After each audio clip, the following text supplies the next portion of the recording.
What? No, they're old. They're old. So yeah, they're changing.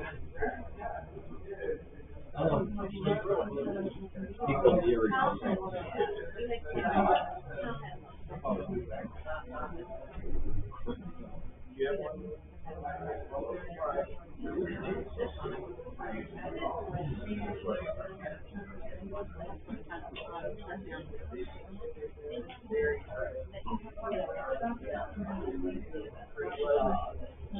I think it's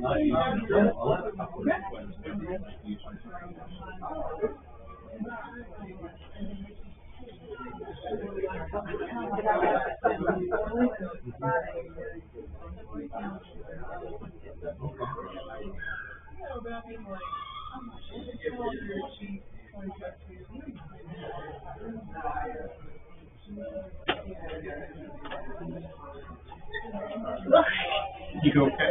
I get a lot. Sometimes. Pick up. Or I can trip on absolutely nothing.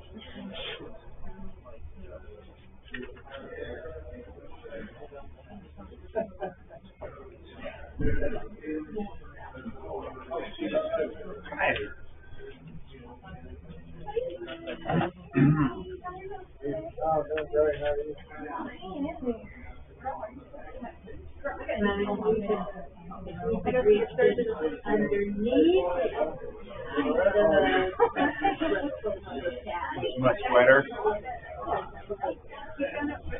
So yeah, they have to take that out there.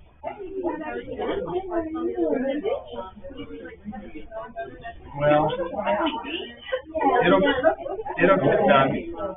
It'll get fixed.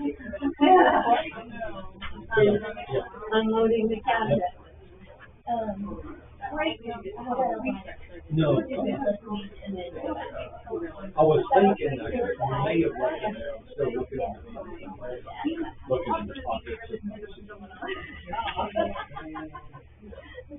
Too much going on. Well, especially when there's cats, chickens, and that's an interesting article. Yeah, it's like, that's a good title. Cats, chickens, and a bath. Yeah, I didn't expect to meet you.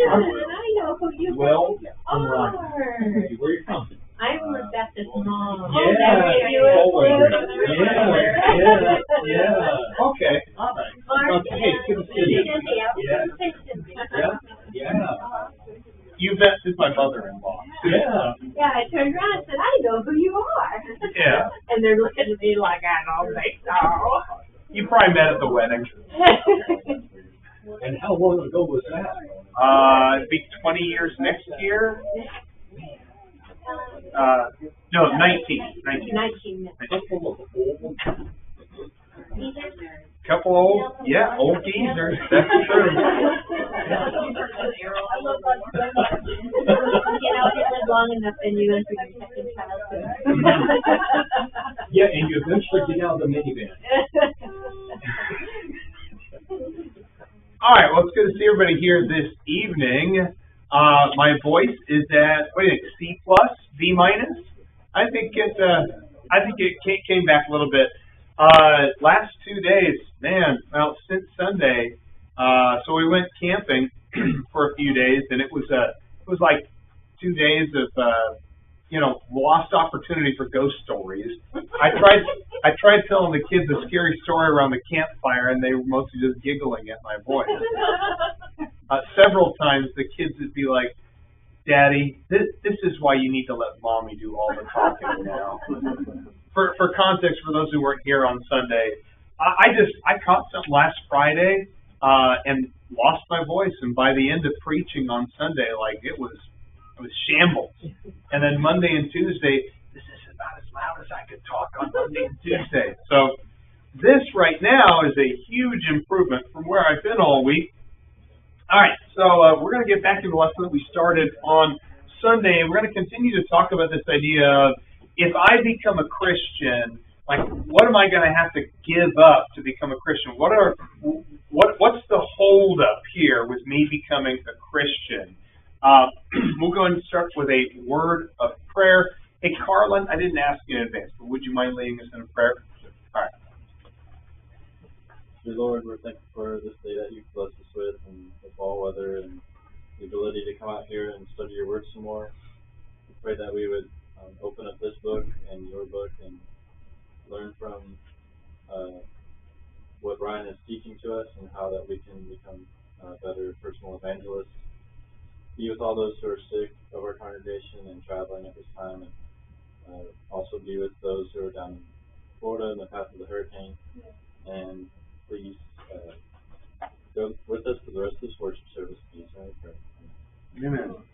And we've got a couple visitors with us, Mark and Cindy Dunnigan. Mark was my mentor growing up, not just mentor preaching, but he also preached for us when I was a young kid as well. So Mark and Cindy do a lot of traveling around the country. They meet with a lot of churches, meet a lot of Christians.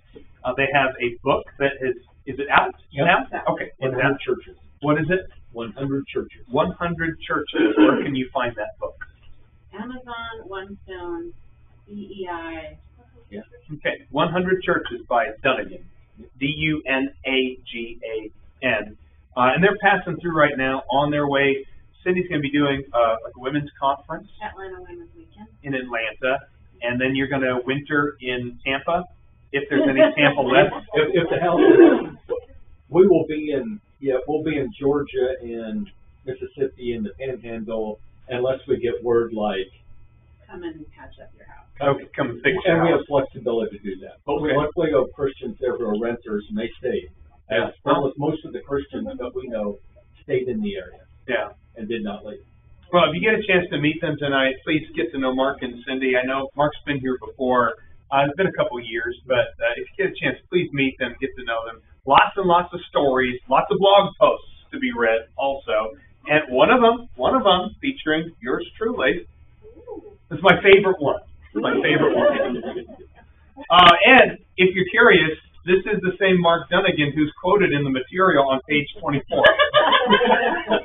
About halfway down the page on page 24, there's a quote from Mark Dunnigan. So there you go. That shows a little bit of the influence Mark and Cindy have had on my life.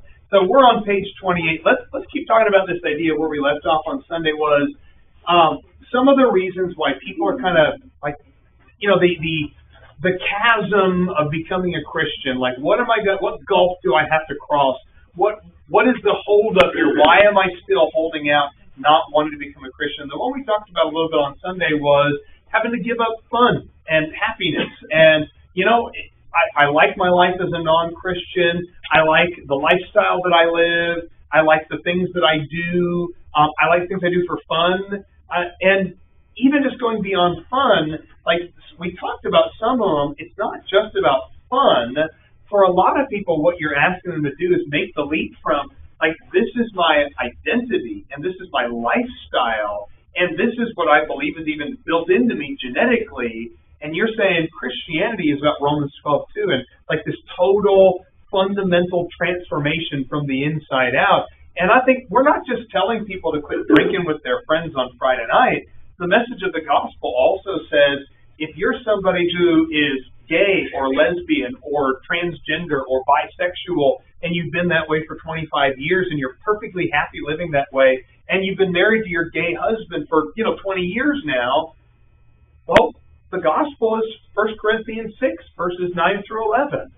And if you want to be part of the kingdom of heaven, and you want to be sanctified and purified and washed and cleansed and stand before God full of grace and mercy, then you have to leave a lot behind. And that's a huge jump for a lot of people. Susan? I think before you get even to that extreme of, gay and all that there is just this also pervading thing. I'm not a bad person. Yeah. I don't hate my wife. I don't do these things. And I think that for a lot of people is, why should I change? I'm not a bad person. Yeah, that's a good point. And I know personally, I've been through Bible studies where people will push back on it and be like, excuse me, basically what you're doing is you're trying to create in me a problem that you can then offer me the cure for. And I get it. Like For people who are perfectly happy and feel perfectly good about their life, and you walk into their living room and say, no, actually, you're a sinner and you're condemned and you're lost and you need the gospel, they'll go like, okay, yesterday I felt perfectly fine. I didn't know I was a sinner until someone told me suddenly I was a sinner. You're telling me I have a sickness that I didn't have yesterday and didn't know about, and you're the only one with a cure for it? Sounds a little bit like a con game to me. How do you answer that? For someone who is perfectly happy and feels perfectly good about themselves and has no guilt about the way that they're living, like how do you even begin to start broaching the subject? Like, where do you start with that person? What is sin? Okay. What is goodness? Yeah, and those are connected. Jacob said, what is sin? And Rebecca said, well, what is goodness? All right? So it's like, okay, let's start with, let's talk about this morality, this sense of good and evil. Where do you even get the sense of good and evil? And of course, for some people, you do have to go down this philosophical road. And if that's the road they need to go down to start facing reality, then go down that road. But it's just the philosophy of, where does good and evil come from? Is there absolute moral good? Is there absolute moral evil? What's the source of that then? How do you define goodness? Because, the book of Romans comes right out and says in Romans chapter 3, at least according to the standard of what is truly perfect and what is truly righteous, Romans 3 quotes from Psalm 14 and Psalm 53 that there's no one righteous, not even one. There's no one who understands, no one seeks for God. They've all turned aside, no one who does good, not even one. And I think, the writer of the Psalm, Psalm 14 and 53, he's being poetic, of course, using hyperbole, but he's saying, as far as what is absolutely and truly good and righteous, there is nobody who wants to be good all the time. There is nobody who is truly and supremely good. And so if you're looking on planet Earth amongst human beings for, well, I'm a good person, you have to stop and say, based on what? Based on what? That's just purely subjective. I mean, it's purely subjective to say that your lying to your wife is somehow better than somebody else's sin, whatever that sin happens to be. And by the way, even among sinners, there are sins that are worse than other sins. How do you determine that? Yeah, go ahead, Linda. Sometimes you got to convince them that what they're comparing themselves to, which might be, other people in their life, I'm not so bad as so-and-so. Yeah. You got to teach them to not look at comparing that way and looking at the true comparison, which is what the gospel means. Yeah, and that's a good point. Hard. That's a good point. Jessica? Well, and I think that not plain and stupid, but ignorance is bliss, right? Yes. If you don't, and I'm not saying they're stupid by any stretch. If you don't know something, you don't know what you don't know, right? But at least you can open their eyes to say, hey, now you do know. It's still, their choice at the end. Yeah. But putting it out there so they do know the truth, that's what's important. Yeah, and that goes along with Ephesians 4. In Ephesians 4:17, he talks about don't walk like the Gentiles. The Gentiles walk in the futility of their mind. There's a couple of key words here. In 17, he says they walk in the futility of their mind. In verse 18 of Ephesians 4, they're darkened in their understanding because of the ignorance that is in them, because of the hardness of their heart, and they're calloused, he says. And because they're calloused, they give themselves over, in verse 19, to sensuality and the practice of every kind of impurity. So he's saying it all boils down to when you are ignorant, ignorance is bliss, but ignorance also creates spiritual calluses. When you're ignorant that something is wrong in a marriage, for example, if I'm totally ignorant that Rebecca is upset by something and I just go on living that way, whether it's a bad habit or maybe language that I use or some way that I treat her, and I'm just ignorant of it, but I continue to do this behavior that is hurting her, what am I creating in her heart? Resentment, calluses, bitterness. No, I'm ignorant. I have no idea. But even though I'm ignorant, it's still creating the spiritual callus nevertheless. So I think that's a really good point that you bring out. And I like to connect that Ephesians 4 passage as well. Mark? Well, what really grabbed me 45 years ago, I go to work every day, Mm-hmm. Yeah, I get drunk on the weekend, but who doesn't? Yeah. You know, and the Sermon on the Mount. I would have to read the Sermon on the Mount as far as, particularly when Jesus says, you know, if you love those that love you, even sinners, all of a sudden that just really like, wait a minute. And then what really convicted me was verse 21. Not everyone that says, Lord, Lord. And I said, that's me. Yeah. You know, around Christmas, I get kind of real. Yeah. Oh, yeah, I believe in baby Jesus and the manger and the wise men and all of that. And so that has to count for something. And the other thing, Ryan, is I'm just really, first of all, I never believe, I've been there, been a sinner, so don't ever trust a sinner. I don't believe people that say, I'm perfectly happy the way I am. I really don't know if anyone fits in that category. Because I think there's a lot of people kind of have a love-hate relationship with the life they're living. Like, there are a number of things I don't like about it, but I don't know if I want to go with this route. And they don't know, and often they're looking at the denominations. When I was a Christian, there wasn't a denomination I saw that attracted me at all. And sometimes, if you can say, hey, I'm talking to you about a church that's in the Bible. I'm not talking to you about a denomination. Okay? I'm talking about the Christianity in the New Testament. I'm talking about something different that you may be seeing out here, because I don't find that attractive either. Yeah. Yeah, I think that's a good route, especially when we talked last week or in the previous lesson about people's holdups about, well, you know, I might have been hurt or traumatized by organized religion at some point, and that's where you go, yeah, because if that is what Christianity is, if it is about mega churches and you know, pastor abuse and sex scandals being covered up by the corporate headquarters, and it is about health, wealth, and prosperity, like, okay, yes, if that is what Christianity is, I'm with you. Yep, I'm 100% with you. I also would be turned off by that. Can I show you something that's genuine? And that's when, and you're right, the Sermon on the Mount, Matthew 5 through 7, I think Ephesians is a great book to go. Like, if you're trying to make headway with someone, Ephesians and the Sermon on the Mount, both of them just get to like the heart. James is another great book to study with someone. And then maybe there's one in the Old Testament. Where do you think I want to go with that? If there was one book from the Old Testament that could maybe crack that hard candy shell and show somebody that this life without God is maybe not all it's cracked up to be, which Old Testament book you want to go to?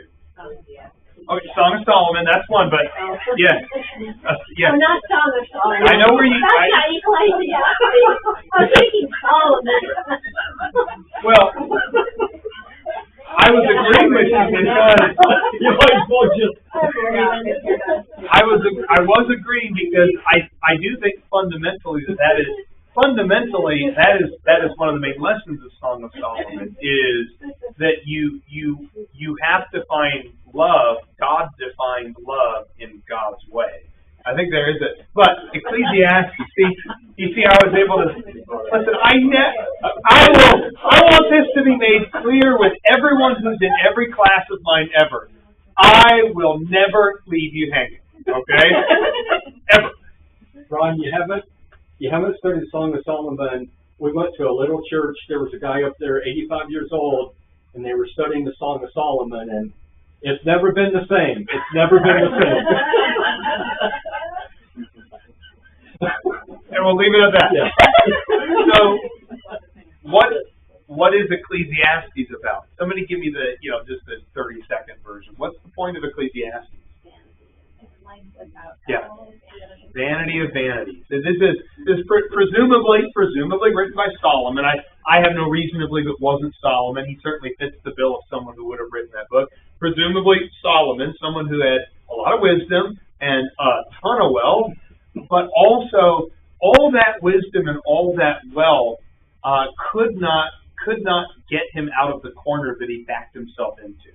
He backed himself into a corner of, I'm going to try and find satisfaction, the life under the sun. If I exclude anything above the sun, so from the sun down, life under the sun, I'm going to try and see if there's some secret sauce, So, the secret ingredient, the right mixture of things, whether it's possessions and sex and relationships or power or education or accomplishments and achievements and monuments. And I'm going to try to find the secret sauce here to make life worth living. And in the end, it's like there's nothing. There's nothing. To the sinner, in chapter 2, to the sinner, God has given the task of gathering and collecting.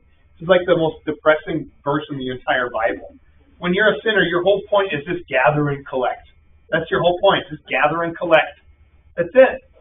So in the end, we know from chapter 12 very memorably, when we die, our bodies return to the dust from whence it came, and our souls return to the Lord. And what's the conclusion? What's the most important thing you take away from Ecclesiastes? Yeah, and this applies to every person, right? We're all going to be judged.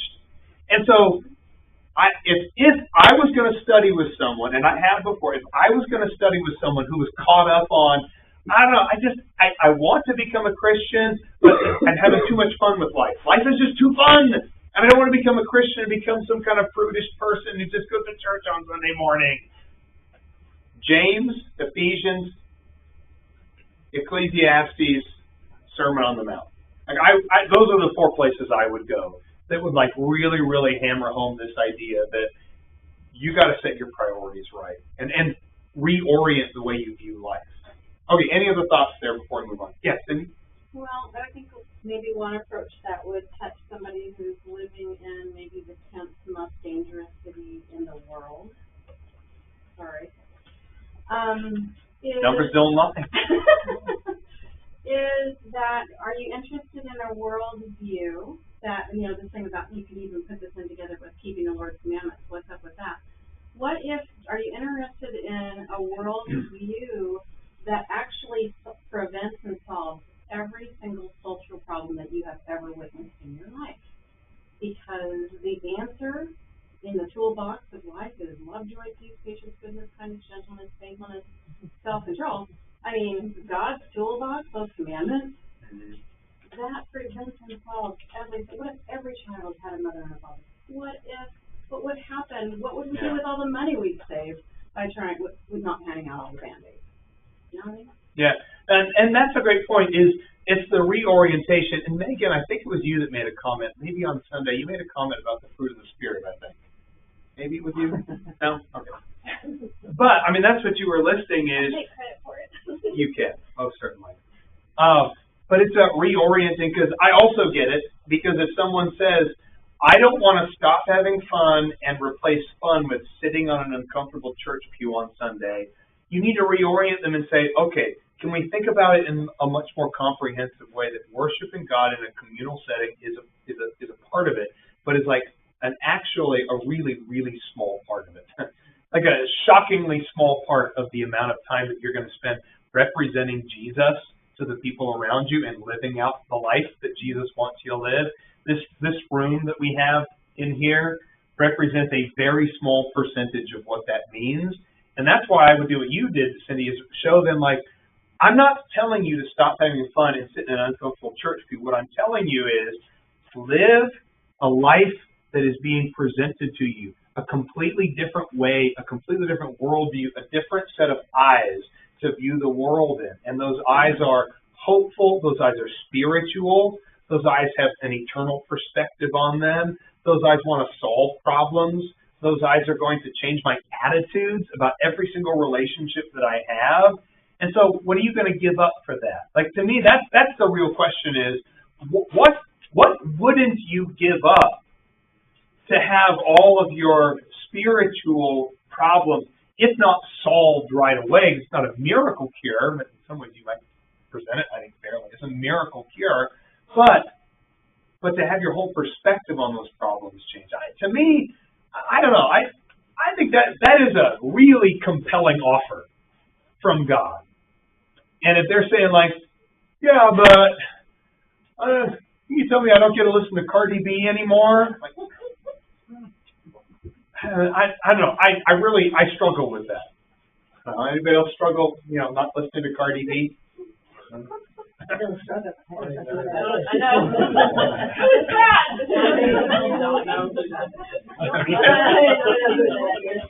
That's okay. Yeah, you're better. Okay. And Joe, I think it was you on Sunday. I'm probably getting everybody mixed up, but I think Joe made a comment also where he said, and I don't really think that my Christian life isn't fun. Was that you? Yeah. Like I guess I would say like, okay, I get it. It's maybe you're changing out the different kinds of fun, but I think that there is actually a lot of joy to be had in a Christian life. And you look at your strongest relationships, your friendships that you build with people are like beyond family friendships. There are Christians I'm closer with, far closer with, than a lot of family members who don't share my faith. And like those are relationships that last a lifetime, and they're rich relationships that are deep relationships that have happy memories that don't have regret that come attached to them either. Because that's the thing about sin is the morning after. You know, it's the morning after regret.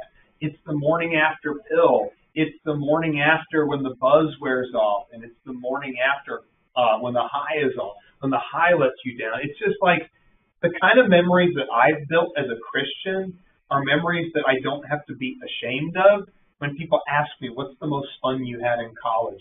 What's the most fun you had with your best friend? What's the most fun you've had with your wife? Like, my answers don't come with any shame attached to them or regret or guilt. So I think that there's a lot of very compelling ways that you can answer that. Let's go and move on here to page 29. The next one is, you know, the holdup that some people have for becoming a Christian is, and we've addressed it a little bit already when we were talking about critics and people who have just nothing but criticism. So we may go through this pretty quickly and move on, unless there's any kind of new ground that you want to cover with it. But it's the first that says, in theory, I think I could become a Christian. I think I'm almost there, but I just have a lot of questions. And until I get my questions answered, I'm not making the commitment. And so they view Christianity more as, when we had our air conditioner go out earlier this year, you know, I'm the kind of person I want to know, and Rebecca is too. We make a great team at a car dealership, by the way. I want to know everything. I want you to lay it out for me. I want you to draw some diagrams, show me, run the numbers. I love telling that to a manager at a car dealership. Go run those numbers for me. And then I like to make a little tweak or something like, well, what if we put this much down? Go run those numbers for me. I like to run the numbers on it. So a lot of people view Christianity or faith or religion in the same way. That until I get all my questions answered, I'll be here in your cubicle sipping on coffee and eating a donut until you run the numbers and give me all the answers that I want. And they view it as almost like buying a car or picking an air conditioning unit or something like that. What's the first inroad that you make then with this person? When someone says, I think I could become a Christian, I'm kind of almost there, but I've got a lot of questions that need answering. Well, how do you make inroads with that person? Cindy? One of the most joyous things about being a Christian is that you're always learning. Because is there anything more fun than like having light bulb moments? You get to have those the rest of your life. Now, what are your questions? You know, here's the questions that God really expects you to have an answer to. What must I do to be saved? And very basic. You think about how many, the response in Acts 2, how much did they know at that point? You know, not much. So, yeah, so it's not required of you. And really the Bible is, it's not that God is under the microscope. It's more that you are. You know? Yeah. I mean, and that's what makes the Bible uncomfortable for me, everybody, all of us. Makes it uncomfortable because the Bible, I like how you put that. I've never heard it put quite that way, and I like it. It's not, the Bible is not God being put under the microscope. The Bible is God putting us under the microscope. That's a really, really neat way of thinking about it. That might be a good sermon, unless Mark's already preached it. That was borrowed straight from Mark, actually. Okay. Okay. So you also steal stuff from Mark. Yeah. Okay. That's good to know. Did you put footnotes on that? But that's a good way of looking at it is I would talk to this person and say, I'm happy to answer questions. I love answering questions. And if I can answer your questions, then wonderful. We both learned something. But if I answer your questions, I've got questions too that I want you to answer. And I would say, you know, fair is fair. I will answer your questions, but at some point, the Bible does ask you some questions. And maybe I would, if I was going to sit down, and I don't have this right in front of me, but if I was going to sit down for a Bible study, I would maybe come up with like 4 big questions that the Bible asks you. Okay, and I would say, so what are your questions for God? Let's see if we can answer your questions for God. But then here's 4 questions that God would ask you. And it would be things like Matthew 25 and charity, right? Part of judgment is going to be based on, did you feed? Did you clothe? Did you give that cup of cold water? And so maybe a question is like, you'd say, like, hey, if God could ask you a question, God would ask you, what have you done with your life? What have you done with your life? What actual meaningful thing have you done with your life? What accomplishment would you be willing to stand before God and plant your flag on? I think that's a very piercing question that you go a lot of places with that with the Bible is like, what are you going to bring before God that actually matters? Because giving a cup of cold water to someone matters a lot more than like some career achievement. So I think there'd be like 4 or 5 questions from the Bible that I would think of that I would just like really push that person. I was like, now you answer these questions. You answer these questions. So that's one approach. It's just kind of a give and take. What else? What other approach do you take with someone who's like got lots of questions about the Bible? Go ahead, Susan. I was going to say, I think that you said something there, though. You said, what questions do you have of God? Not what questions do you want to ask Ryan, but what questions do you want to ask God? Because you're not in that. And that is important. Yeah, that is important. Like, and I've had a lot of studies like this where I kind of have to govern the conversation a little bit because a lot of these turn into stump the preacher conversations where that's the goal is stump the preacher or stump the Christian, make the Christian look dumb, get the Christian stuck in a corner, back the Christian into some kind of corner. It has to be about like, let's try to find the answers to the things that God is talking about in the Bible. Because are there things that God doesn't say very much about, if anything at all? Yeah. We get so caught up though on the stuff that God doesn't say anything about that we're not listening to stuff He is talking about. And so when you're preoccupied, and I want to be clear, I don't want anybody to misunderstand what I'm saying here. Things like the book of Genesis. Are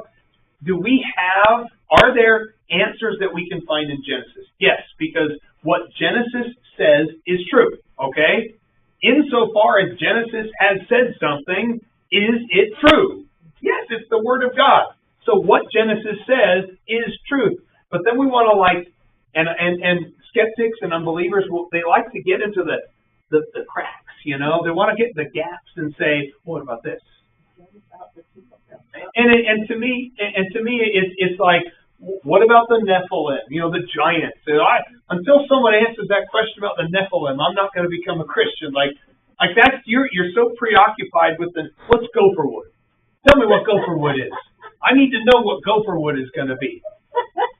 Well, how do you answer that? The best way to answer that is, I don't know. I don't know what the answer is. Where did Cain's wife come from? Where did, and you answer that by saying, I don't know. Because it doesn't say it in Genesis. Now, I'd give you some ideas, some theories. I think there are some reasonable answers to that I can give to you.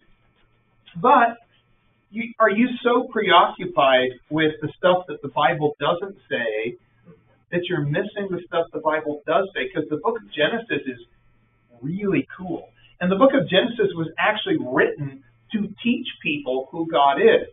The whole point of Genesis, presumably, Genesis being written by Moses, the original audience was the Israelites in the in the wilderness wandering. So the whole point of Genesis, its original purpose in the hands of its original recipients was, you are people who've been exposed to false gods. You are people who don't yet know your God. Let me teach you the truth about your God. It is a deep theological examination of God and His promises to His people. And it's like, that's a really, really cool book that is actually meant to draw you to God, not push you away from God. And so when we get preoccupied with the stuff that the Bible doesn't say, I think we really miss out on the cool stuff the Bible does say. Now, you can honestly say, like, okay, maybe the Bible doesn't have an answer for that. I give you a reasonable explanation. I give you a theory that fits the data, that fits the information that we have, and I think it's a perfectly reasonable explanation. And you can certainly be an advocate for that. But I try to like redirect people. Like, I give them an answer, and then I say, okay, but that's not really the point of that. This is the point. And I try to show people how cool and amazing and awesome the message of the Bible is when you're not preoccupied with, like, okay, well, what about the Nephilim? Or where'd the Philistines come from? You know, stuff like that. Yeah, Megan? I'm sure there's plenty of people my age that are going to have petty questions, but from the conversations that I've had with, you know, the Gen Z people, we're very concerned about social justice. And it's going to be really hard to convince someone who's not even going to buy a chocolate bar that's not ethically sourced, fair trade certified, that they can align their entire life and their entire personality around a book that has a lot of problems in it, a lot of social justice problematic areas, like in the genocides and the difficult things in the Old Testament that you have to face and you have to answer that. How would you approach that?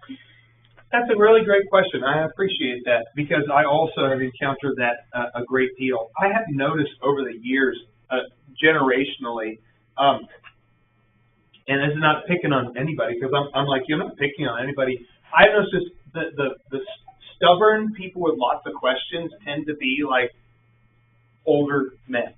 You know, it's like people who discovered the internet not that long ago and got very excited about it. And there's this websites and YouTube videos that, and you know, it's like I feel like older men get caught up in the little detail stuff. Conspiracy, yeah. And they want to know, and they've got whole websites on, you know, the giants from the Old Testament, and they've got whole websites on, you know, what is Gopher Wood. It's just like, yeah, they tend to get caught up. And you're right, it is more like 30 years old and under tends to be more focused on, like, God killing the Amalekites. Kill every one of them, man, woman, and child, and kill your pets. Kill their pets while you're at it. And that becomes a really difficult thing to read. So, okay, first of all, I would really try to get people to understand that just because something is in the Bible doesn't mean that that is the ideal, right? The Bible presents things as they were in non-ideal circumstances and often in very non-ideal language because it's very, very real. I would say that there is a constant of who God is. Why do I keep using that pen?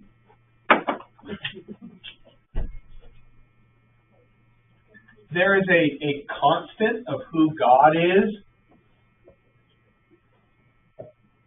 that hovers over the entire Bible, and that as the story of the Bible goes along, you know, the moral circumstances might fluctuate.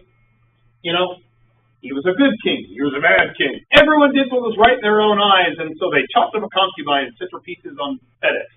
Yeah. So, though the moral circumstance may change a great deal, and that there are very, very low points in the Bible, very, very dark, low points. The point of the Bible and the point of God's covenant relationship with His people is to continually try to pull them up morally, and to pull them up to be holy people and to rise above what are often our very animal instincts, our most basic amoral behaviors. And so I would try to approach it that way. And then I would say my third tactic would be, so let's talk about some specific examples, right? Because it's very easy. I have found that it is very easy for someone to say, And Richard Dawkins, the biologist and atheist, who's a well-known debater and author, Richard Dawkins loves to make sweeping generalizations about the Bible. And I would love to just sit him down and say, give me an example. And that's fine, because he probably would. He would have an example at the ready and say, okay, so let's talk about that one. So let's talk about the Amalekites. Let's talk about it. And then go to the story. Let's get the history of it. Let's find out who the Amalekites were. Let's find out what the backstory is, because there's some context there that you got to understand. Let's talk about the children. What are the implications of it? Let's talk about Molech worship and the fact that the Amalekites were practicing a religion that was asking them to burn their children alive in a furnace to Molech. So, let's talk about that story. So I find it is easier, instead of trying to defend against sweeping generalizations, I find it's much easier to hone in on, give me an example of what you're talking about, and then let me study that, and then let's talk about that one example, and realize that there's a ton of context that usually is involved in each example. So that's how I would do it. And by all means, if you ever encounter something like that, ask me. I have thought through a lot of those circumstances in the Bible that are, really ugly stories.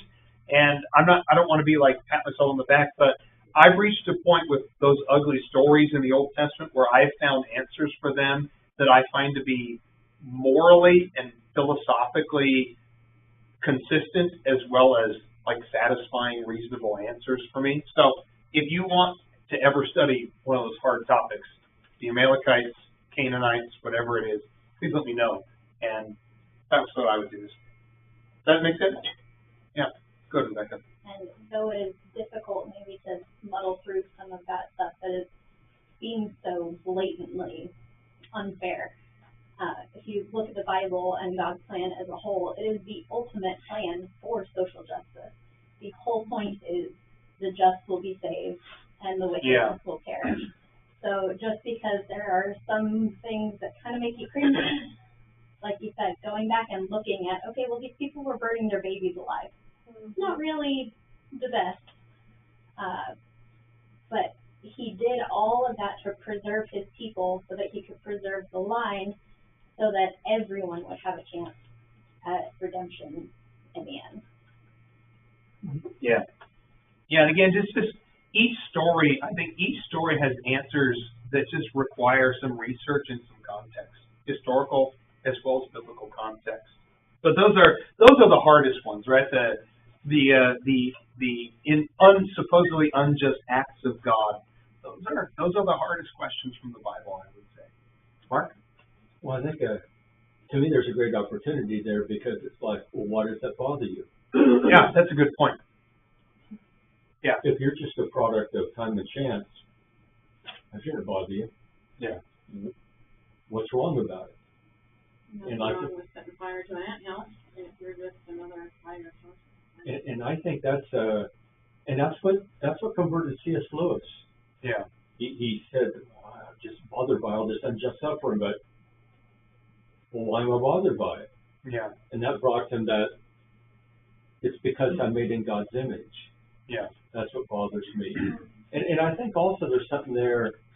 I think those stories are there for a definite reason. Yeah. The Holy Spirit said, I'm going to throw you a story like Abraham being told to offer up his son. I'm going to put that in there because there's something you're supposed to learn there. And if you're going like, well, I think that's kind of unfair, it's like you're not getting the point. Yeah. Yeah. And the other thing is that with Abraham, I don't find Abraham bent out of shape.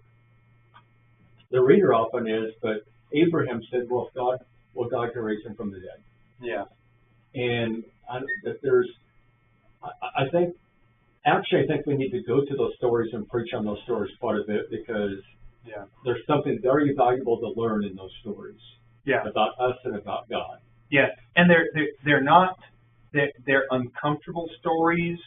They are not tidy stories. They often involve a lot of ugliness, a lot of reality about how ugly people can be. And the book of Judges, like that final story from Judges where the guy's concubine gets raped to death, and in his frustration, he chops her up into 12 pieces and nails each piece in a different direction and says, look what we've become.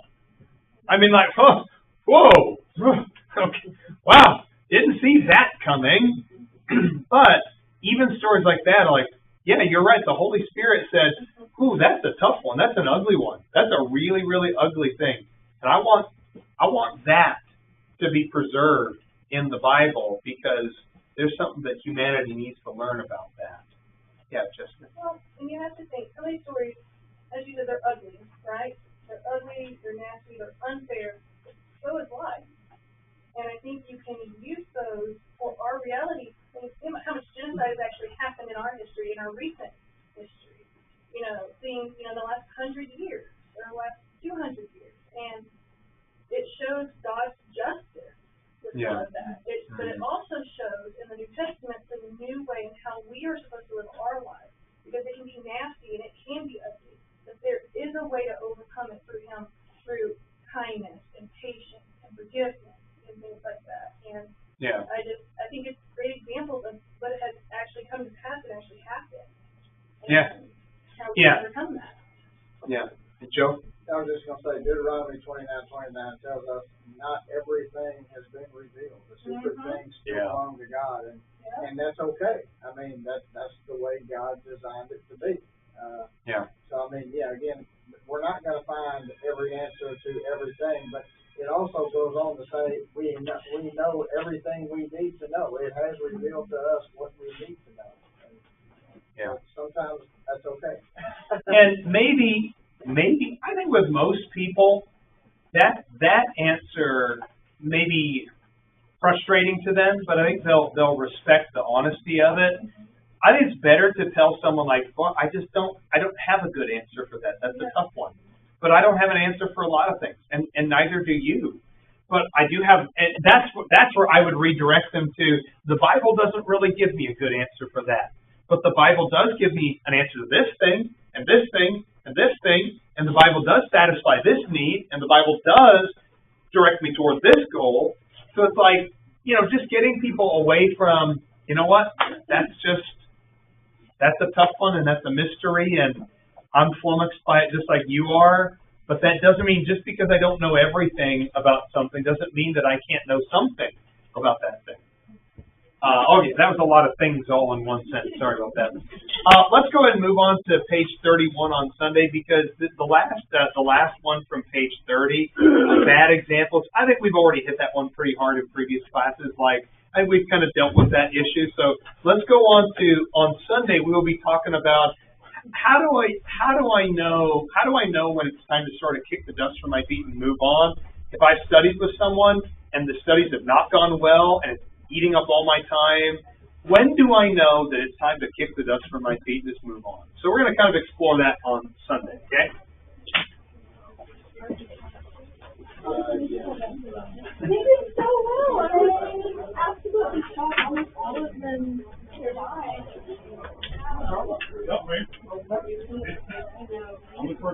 Actually, I had decided that I was going to say numbers.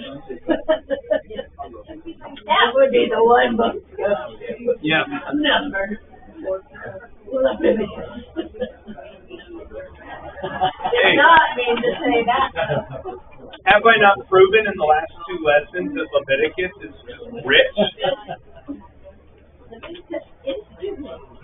I just want the old triple. I know. I heard that. I appreciate that. And also, he was an angry eyes king. I like that. Yeah. You've been listening. Yeah, been down there. Something about you being down there. Yeah. My husband and I moved from there 3 years ago. He passed away. Oh, okay. But, we missed stuff. Yeah, good group of people. We worshipped with them. I think in May. We were down there. I think in May, and I preached for them. It was either April. No, it was last Sunday of April. Last Sunday of April, I preached for them. Yeah. Up in here real quick.